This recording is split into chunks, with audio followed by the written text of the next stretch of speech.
Good day everyone, this is Sir Mark TV for another video, and today sa video na ito ay pag-uusapan naman natin about perfect cubes and cube roots. So simulan na natin.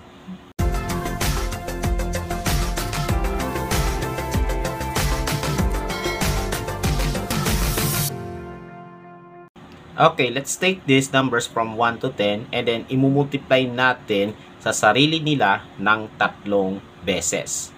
Okay, so to start with 1, and then imumultiply natin to sa sarili ng tatlong beses. So 1 times 1 equals 1, and then times 1 equals 1. Okay, so 1 times 1 times 1 is equal to 1. Next, 2 times 2 equals 4, and then times 2 equals 8. Okay, so 2 times 2 times 2 is equal to 8. Now, 3 times 3 equals 9. Then times 3 equals 27. And then sunod, 4 times 4 equals 16. 16 times 4 is 64. Then 5 times 5 equals 25. Times another 5 is equal to 125. So as you can see, yung mga numbers na 1, 8, 27, 64 at saka 125, ito po yung product ng numbers na minultiply sa sarili nila ng tatlong beses. So ang tawag sa mga ito ay perfect cubes. Okay? So, yung mga numbers na 1, 8, 27, 64, and 125, sila yung tinatawag na perfect cubes. Okay? So, let's move on to the second half. Okay? So, 6 times 6, 36 times 6 is equal to 216. Next, 7 times 7 equals 49. Times 7 is 343. Then 8 times 8 is 64. 64 times 8 is 512. 9 times 9 is 81. Then times 9 is 729. And then finally, 10 times 10 times 10 is the same as 1 times 1 times 1. Kasi may 1 dito eh. So 1 times 1 times 1 is 1. And then we have 3 zeros na nasa dulo. So 1, 2, 3. So these are the next 5 perfect cubes: 216, 343, 512, 729, and 1000. Itong mga numbers na to ay yung first 10 perfect cube numbers. So ulitin ko ho, kapag sinabi perfect cube, ito po yung product ng number na multiply sa sarili ng tatlong beses. Okay, so let's formally define what is a perfect cube. Okay, so let us define a perfect cube.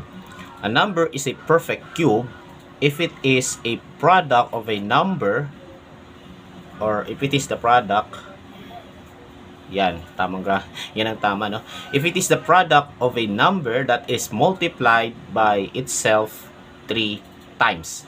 So, pag sinabing ang perfect cube, ito po yung product ng number na minultiply sa sarili ng tatlong beses.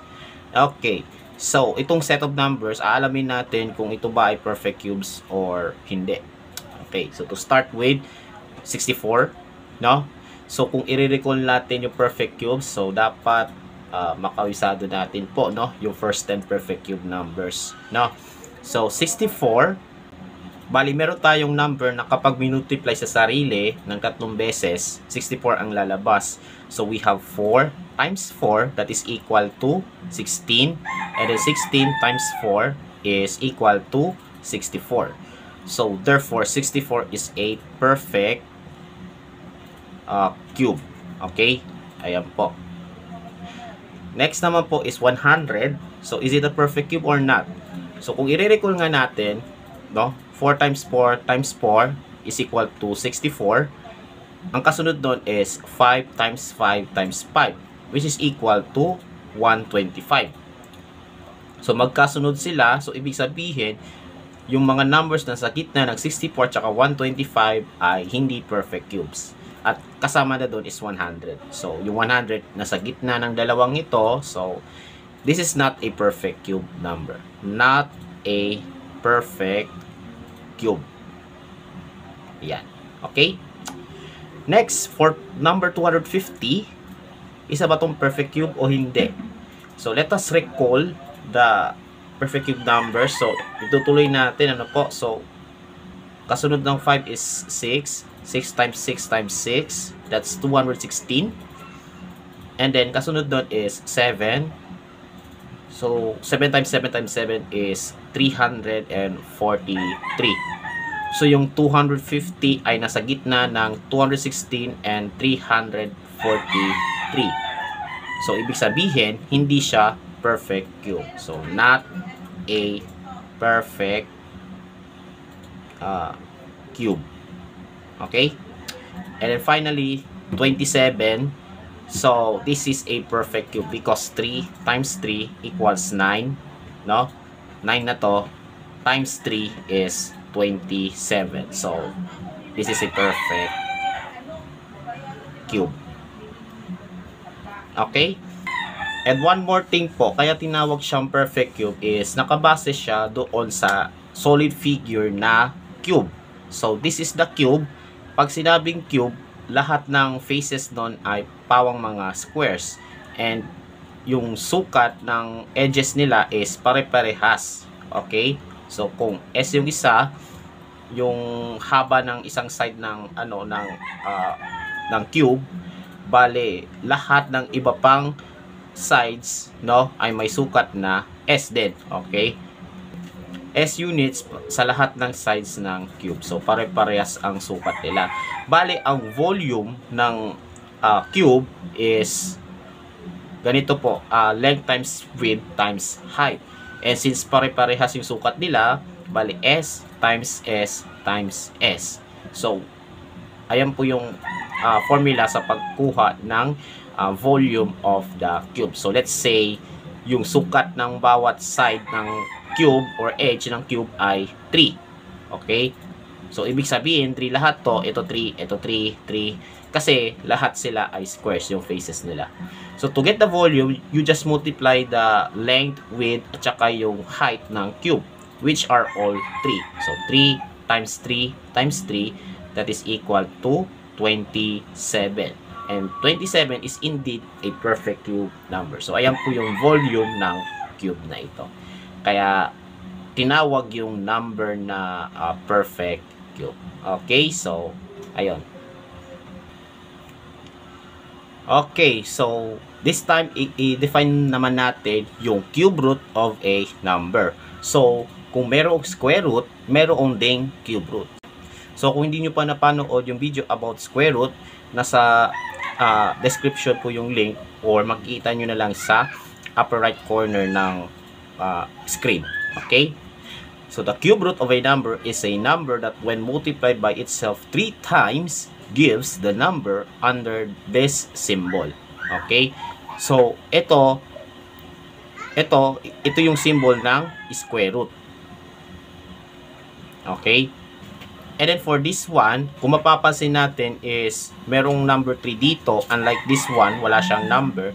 Bale, itong 3 is nag-i-indicate kung ilang beses i-multiply yung number sa sarili to get the number under this symbol. Okay, nandito po. So, ang tawag naman dito ay cube root. Okay? So, kung ito ay square root, ito naman ay cube root. And overall, this one, regardless kung anong number na nandito, 2, 3, 4, 5, and so on, ang tawag naman dito ay radical sign. Okay, so this is itself a radical sign. And numbers na nakalagay dito, depende kung anong operation. It's either square root, cube root, mga ganyan. Okay? Ngayon, alam nyo na yung symbols ng square root at saka cube root. Okay? Okay, so paano naman tayo maghanap ng cube root ng number? So, consider natin dalawang numbers, 27 and 125. So, both are perfect cubes. Ano po? So, para mahanap natin yung cube root ng numbers na ito, so, mag-iisip tayo ng number na kapag binultiply natin sa sarili ng 3 beses, no? magiging 27 yung product. So for instance, para sa 27, bali ang number na i-multiply sa sarili 3 times ay 3. Okay? Bakit? Kasi 3 times 3 equals 9, and then 9 times 3 is 27. So ibig sabihin nun, yung 3 dito, no, ito po yung tinatawag na cube root ng 27. Okay? In other words, kung isusulat natin in symbols, we have this one. So, ipapasok natin 27 dito sa loob. So, cube root of 27 is equal to this, 3. Okay? Ayan po. So, cube root of 27 equals 3. Okay? Another one is this one. So, anong number kaya pwedeng i-multiply sa sarili ng 3 beses para maging 125 yung product? So, madali na lang yan kasi ang number na i-multiply sa sarili ay 5. So, 5 times 5 equals 25. And then, isa pang 5, i-times mo yun, magiging 125. So, ibig sabihin, yung 5 ay, yan yung cube root nito ng 125. Okay? So, kung isusulat natin in symbols, ipasok natin yung 125 dito. So, this will become cube root of 125, that is equal to 5. This one. Okay? So, cube root of 27 equals 3, and cube root of 125 equals 5. Okay, so, pwede tayo makadiscover ng iba pang perfect cube numbers na katulad na ginawa natin sa perfect squares sa previous video. So, let's say magsisimula tayo sa 3. Okay? And then, imumultiply natin sa sarili ng 3 beses. Okay? Since nag-multiply tayo sa sarili yung number ng 3 beses, ang magiging product, which is 27, ayan po yung perfect cube number. Okay? Now, yung decimal point ng 3, paano kaya kapag nag-move tayo ng decimal point 1 place to the right, so that yung 3 magiging 30 na siya. Okay? And then, imumultiply natin to sa sarili ng 3 beses. So, 30 times 30 times 30. So, actually, this is the same as 3 times 3 times 3, which is 27. So, isulat na agad natin yung 27. Ano po? Kaya lang, meron tayong zeros na nasa dulo. So, this time, 3 sila. So, we have 1, 2, 3. So, 3 0 ang isusulat natin. So, ano ngayon naging product ng 330 na pinag-multiply? E di 27,000. So, this is also a perfect cube number since nag-multiply tayo ng 30 sa sarili ng 3 beses. Okay? So, this is also a perfect cube. Now, magdagdag pa tayo ng isa pang 0. So, mag-move tayo ng decimal point 1 place to the right.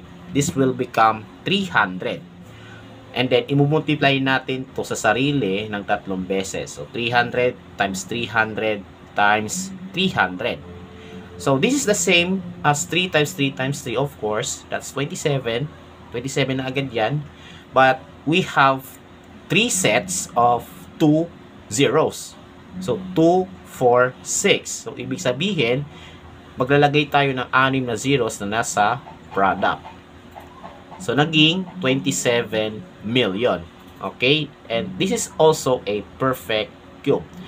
So, kung mapapansin natin is, meron tayo 27 na perfect cube. Kaya lang, nadadagdagan yung zeros 3 at a time to get another perfect cube number. So, kung itutuloy natin yung pattern, so we have 27, and then we have 3 zeros, 6 zeros. So, ang susunod doon is 9 zeros. So, 1, 2, 3, 4, 5, 6, 7, 8, 9. Which is 27 billion kung babasahin natin. Ano po? So, this is also a perfect cube number.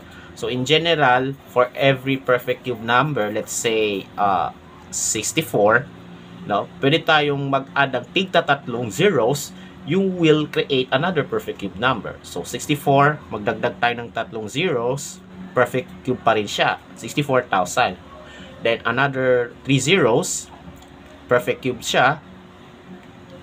So, we can keep on adding 3 zeros as much as we can. So this is also a perfect cube number. Now let's try another number, which is 5.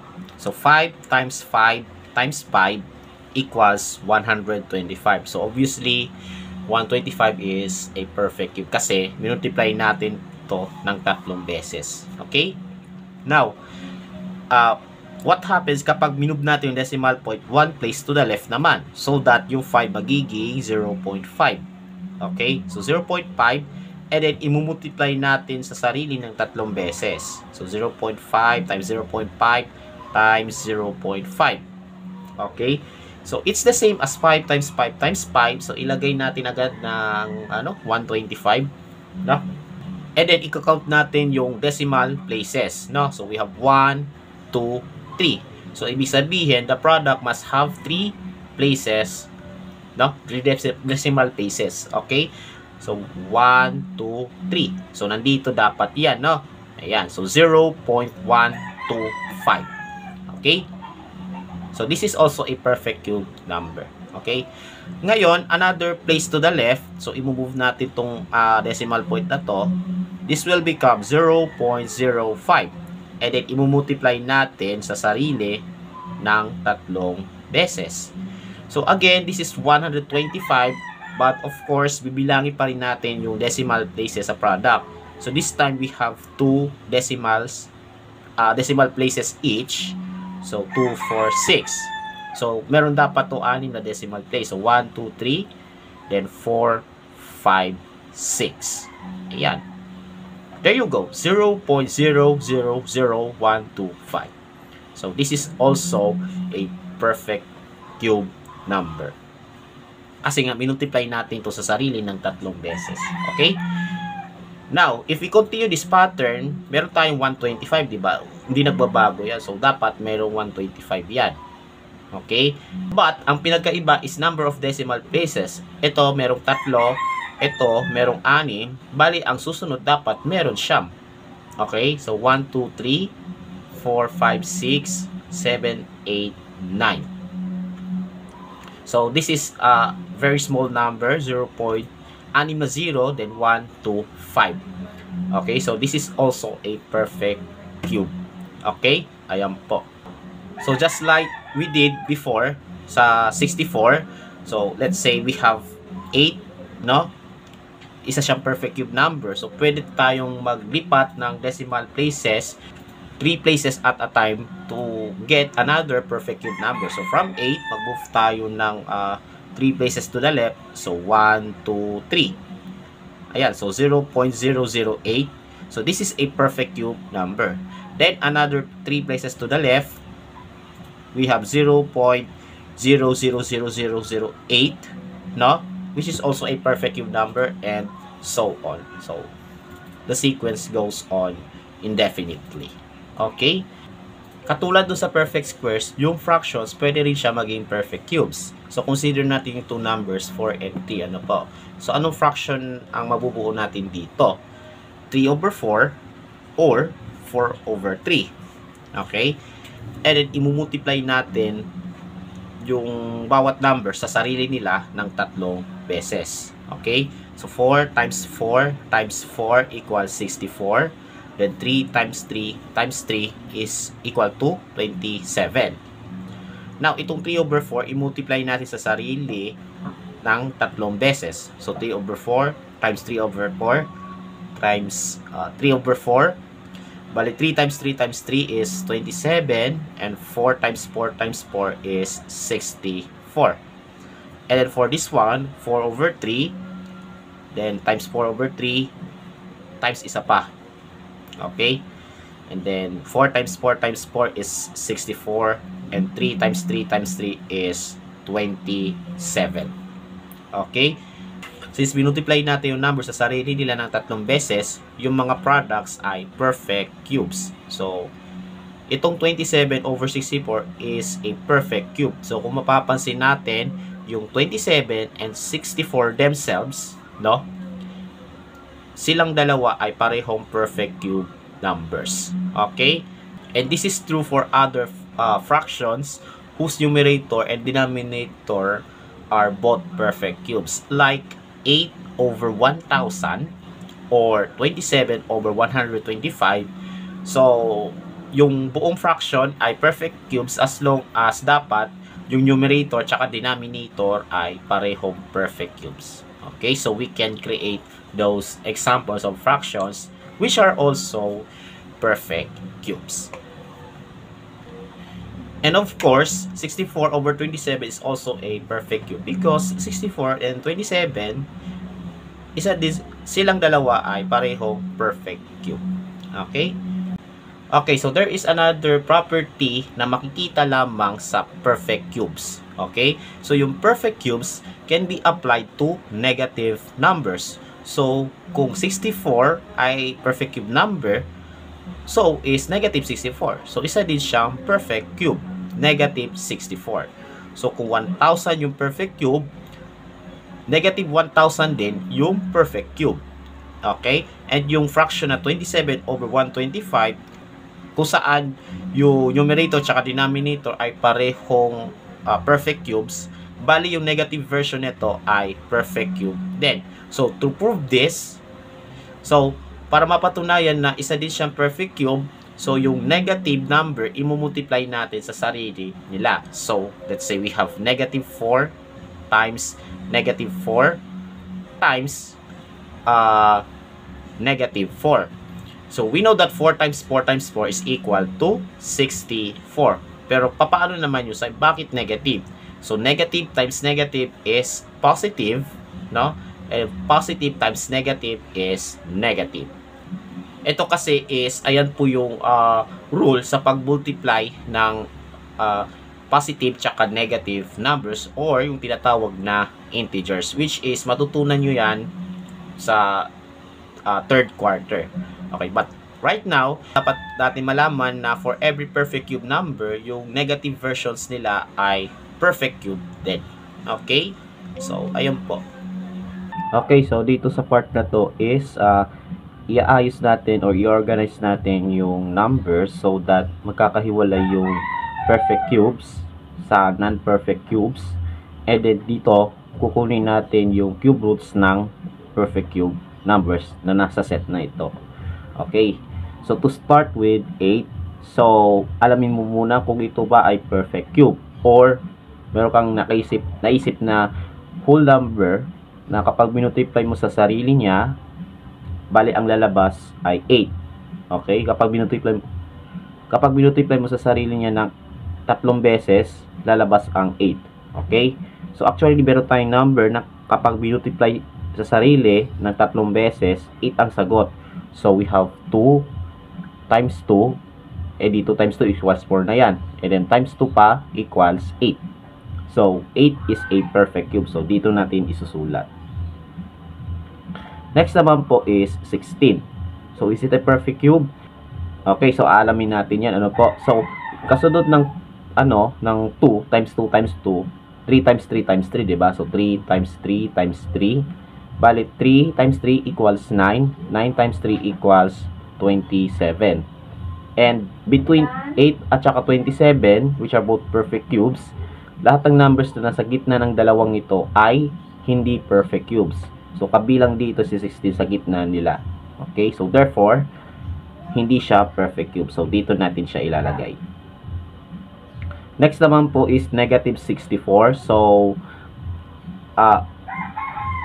alisin muna natin yung negative so that 64 na lang. Ano po? So, is it a perfect cube? Perfect cube ba to? So, let's try continue this sequence, no? So, kasunod sa 3 ay 4. So, 4 times 4 times 4. So, that we have 4 times 4 equals 16. And 16 times 4 is 64. Okay? So, indeed, 64 is a perfect cube, either positive or negative. So, kung 64 yung perfect cube, yung negative version niya ay perfect cube din. So, negative 64 must be here. Next, 40. So, alamin natin kung perfect cube ba to, hindi. So, unfortunately, yung 40, nasa gitna siya ng 27 and 64. In which, lahat ng nasa gitna ng consecutive cube numbers, no, lahat sila ay hindi perfect cubes. So 40 is between of them. So yeah, hindi siya perfect cube. How about 100? Nasahanay ba to ng perfect cubes? Alamin natin. So kasunod sa 4 times 4 times 4 is 5 times 5 times 5. And we know that 5 times 5 is 25. And then times another 5. So 25 times 5, that's 125. Okay? Which is a perfect cube. So 64 at saka 125 are consecutive cubes. And lahat ng nasa gitna ng 64 at saka 125 ay hindi perfect cubes. At kabilang na rito yung 100. So, nararapat siya na nandito. Okay, next. How about 1 over 125? So, this is a fraction, pero perfect cube nga ba itong 1 over 125? So, kung perfect cube, no, yung isang, so masasabing perfect cube ang isang fraction kapag yung numerator and denominator ay parehong perfect cubes. Ano po? So, 1 is a perfect cube kasi 1 times 1 times 1 equals 1. And 125 is also a perfect cube because 5 times 5 times 5 is 125. So, the entire fraction is a perfect cube at nararapat siya na nandito. Okay? So, 1 over 125. How about 24? Is it a perfect cube? Actually, this is not a perfect cube kasi nasa gitna siya ng 8 and 27. So, yeah, hindi siya perfect cube. So, nandito dapat siya. And lastly, we have negative 8 over 27. So, this is a negative version of 8 over 27 na fraction. So, alamin natin kung perfect cube tong dalawang numbers. Ano po? 8 and 27. And, indeed, yung parehong number 8 tsaka 27 ay parehong perfect cubes. Okay? So, the entire number must be a perfect cube number. Yung number na negative 8 over 27. So, nandito dapat sa hanay na to. Okay. So, to summarize, lahat ng perfect cubes sa set na to ay 8, negative 64, 1 over 125, and negative 8 over 27. Habang yung numbers na hindi perfect cubes, 16, 140, and 24. Okay. Now, dito sa hanay na to is kukunin natin yung cube roots ng perfect cubes na nandito sa hanay na to. Okay? So, ipasok natin lahat ng perfect cube numbers sa loob ng cube root symbol. So that we have cube root of 8, then cube root of negative 64, then cube root of 1 over 125, and cube root of cube root of cube root of negative 8 over 27. Ayan. So kukunin natin yung yung cube roots ng numbers na ito. So to start with the cube root of 8. So the cube root of 8 is 2. So remember po, itong numbers na to ay cube roots nito. Okay, 8. So the same thing with this one, yung 3 dito ay cube root nito. Ito ay cube root nito, and so on. Okay? So how about negative 64? So the cube root of negative 64 is the same as the cube root of 64. Ayan. So the cube root of 64 is 4. However, there is a negative sign. So the cube root of negative 64 must be negative 4. Okay? Ayan po. Next, how about cube root of 1 over 125? So, the cube root of 1 is 1, while the cube root of 125 is 5. Okay? So, therefore, that fraction must be 1 over 5. Okay? Kasi cube root of 1 is 1, cube root of 125 is 5. And then, for this one, we have the fraction negative 8 over 27. No? Balik kunin natin yung cube roots ng 8 and 27. So, the cube root of 8 is 2, while the cube root of 27 is 3. So, 2 over 3 siya. Kaso may negative sign dito. So, the cube root of this number is negative 2 over 3. Okay? So, ganyan po paghanap ng cube root. Ano po? Okay? So, ayan po. Ganyan po pag-organize ng numbers na malay mo, gagawin nyo ito bilang school activity. Okay, so let's proceed to the last part. Okay, so for this part is kukunin natin yung values ng kanilang cube roots. Ano po? So to start with cube root of negative 1,000. So we know that 1,000 is a perfect cube because 10 times 10 times 10 is equal to 1,000. Okay? Ayan po. And so 10 is the cube root of 1,000. But there is a negative sign here. So, meron tayong negative dito. Bale, ang sagot ko dito ay negative 10. Okay? Yan po. Next, number 2. We have the cube root of 64 over 125. So, yung 64 po is a perfect cube and you know, the cube root is 4. Kasi 4 times 4 times 4 4 times 4 is 16, times 4 is 64. Habang yung 125 naman is also a perfect cube. Bali, ang cube root doon ay 5. So, 5 times 5 is 25. Times 5 is 125. So, therefore, the cube root of 64 over 125 is 4 over 5. Okay? Ayan po. Next, how about this one? The cube root of 0.000064. Okay. So, first, bilangin muna natin yung decimal places. It must be a multiple of 3, like 3, 6, 9, 12. Otherwise, hindi siya perfect cube yung nasa loob. Hindi siya perfect cube. No? So, 64, we know that this is a perfect cube because 4 times 4 times 4 is 64. So, yung cube root doon ay may 4 dapat. Kaya lang, ilang decimal places to? 1, 2, 3, 4, 5, 6. So, 6 siya. Okay, 6 yung decimal places, which is a multiple of 3.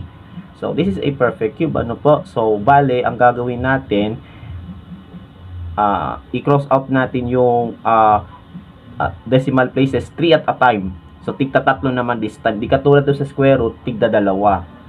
So, we have this 1. Yan, tatlo. And then another 3, we have this 1. So, dalawang beses natin ginawa to. Bale, yung decimal point nito ay i-move natin 2 places to the left. Dalawa, di ba? So, yeah. So, this will become 0.04. So, the cube root of this number is 0.04. Okay, next. How about this one? Cube root of 343,000.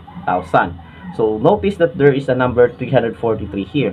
Okay, 343. So, 343 is a perfect cube number because 7 times 7 is 49 times 7 is 343. Okay, so the cube root must be 7.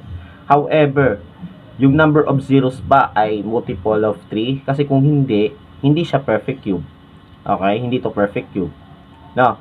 So, makikita natin na tatlo yung zeros which is a multiple of 3. So, i-cross out natin. Bilangin natin kung ilang zero ang ilalagay natin. And, you know, isang beses lang natin ginawa, cross out yung tatlong zeros. So, isang zero ang ilalagay natin. Okay, so the answer is 70. Okay, ayan po. Next, how about this one? The cube root of negative 8 over 729. So, as you can see, those numbers 8 and 729 are both perfect cubes. However, there's a negative sign here. Okay, meron tayong negative dito. So, maglalagay tayo ng negative sa cube root. Ayan. And then, kunin natin yung cube root ng 8 and 729. So, the cube root of 8 is 2 because 2 times 2 times 2 is 8. And then, the cube root of 729, which is 9 because 9 times 9 is 81. Times 9, 729. So, the answer must be negative 2 ninths or negative 2 over 9. And then, for the last one, we have the cube root of negative 0.512. So, meron tayong number na 512 or 512, which is a perfect cube number. Kasi 8 times 8, no? Ito po yung number na imumultiply sa sarili 3 times to get this product. So, 8 times 8 is 64. times 8, 512. Okay, so perfect cube siya. So the cube root of 512 is 8. So there must be an 8 sa sagot, no?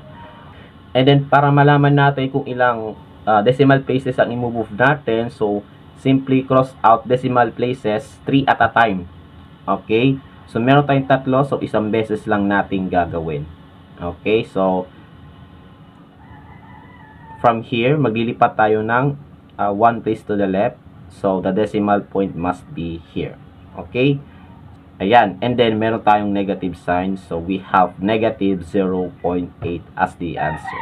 Okay, so that's all for today about perfect cubes and cube roots. And katulad dun sa square roots, marami na tayong napag-usapan, no? Kung paano natin i-identify yung perfect cubes and kung paano natin kunin yung cube roots ng mga numbers na yon. Okay, so I hope na nakatulong sa inyo itong video na ito.